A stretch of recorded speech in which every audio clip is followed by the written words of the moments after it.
మహాశ్రమలలో వ్యాధి బాధలలో సహనము చూపి స్థిరముగా నిలచిన యోబు వలెనే జీవించెదను. మహాశ్రమలలో వ్యాధి బాధలలో సహనము చూపి స్థిరముగా నిలచిన యోబు వలెనే జీవించెదను. అద్వితీయుడు ఆది సంభూతుడు దీర్ఘశాంతుడు మన ప్రభు యేసే. అద్వితీయుడు ఆది సంభూతుడు దీర్ఘశాంతుడు మన ప్రభు యేసే.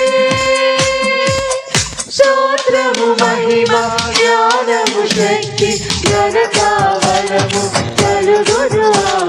స్తోత్రము మహిమ జ్ఞానము శక్తి ఘనత బలము కలుగును.